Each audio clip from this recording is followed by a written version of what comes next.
You know what's wild? I was sitting in a coffee shop the other day, half working, half people watching. I overheard a couple talking nearby. They looked like they had everything together. Nice clothes, brand new phones, planning a weekend trip like it was nothing. Then, right in the middle of the conversation, one of them said, "Yeah, I don't even know where my money goes. I can't save anything." And I remember thinking, that's it. That's the thing nobody really talks about. Because here's the truth. Most Americans are not broke because they're lazy. They're not broke because they don't work hard enough. They're broke because the system is set up in a way that makes surviving feel like a full-time job. On top of that, we've been sold this idea that if you're struggling, it's your fault, like it's a personal failure, instead of a predictable outcome of how everything works now. So let's talk about it. Let's talk about why so many people feel like they're drowning financially, even when they did exactly what they were told to do. Here's where people get it wrong. Whenever Americans being broke comes up, people blame avocado toast, too many subscriptions, or not grinding hard enough. And sure, people overspend sometimes. We're human. But that's not the real problem. That's the easy explanation. The one that makes it sound like more discipline would magically fix everything. That's not how this actually works. The real issue is simple. The cost of living has been rising for decades. Income has not. And I'm not talking about luxury stuff. I'm talking about basics. Rent, groceries, healthcare, childcare. The things you need to survive. In the 1970s, one full-time income could support a family, a house, a car. Today, two people working full-time can barely cover rent and student loans. That didn't happen because people suddenly got bad with money. It happened because the math changed and nobody warned us. So when someone says, "I don't know where my money goes," they're not being careless. They're watching their paycheck disappear into expenses they can't avoid. And whatever is left, maybe one night out, one small purchase that makes life feel a little lighter. And they get judged for that too. It's exhausting. Once you really look at the numbers, it's impossible to ignore. Take wages. The federal minimum wage hasn't changed in over a decade. And even if you earn more than that,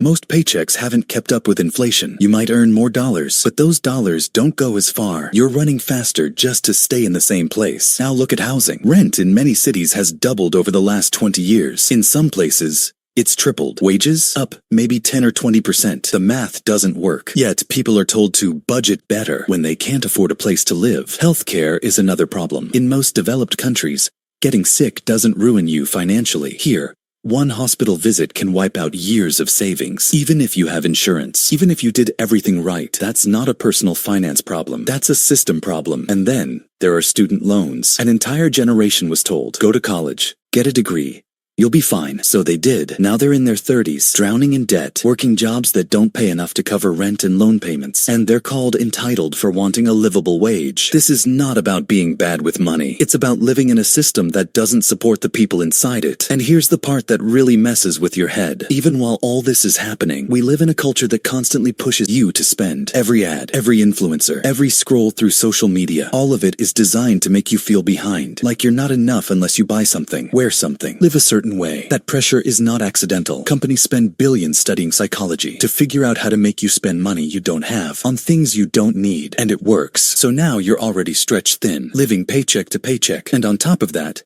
you're surrounded by messages saying spending equals success, that having stuff means you're doing well. And if you're not keeping up, you're falling behind. Even when you know this, it's hard to resist because we compare ourselves. We want to belong. We want to feel okay. And when doing okay is measured by what you own, spending becomes a coping mechanism. That's not weakness. That's being human. What changed everything for me was realizing this. Being broke is not a character flaw. It's not proof that you failed. Most of the time, it's the result of playing a game that was never designed for you to win. Once I understood that, I stopped beating myself up. I stopped feeling ashamed. And I started asking a better question. Not, why am I so bad with money? But, what would it take for me to actually feel financially okay? That one shift changes everything. Because you don't need to be rich to feel secure. You don't need $1 million. You just need your needs covered and a little breathing room. That's it. Real financial success isn't about wealth. It's about peace of mind. It's not panicking when your car breaks down. It's being able to say no because you're not desperate for every dollar. And that is possible, even in a broken system. So what does that look like in real life? First,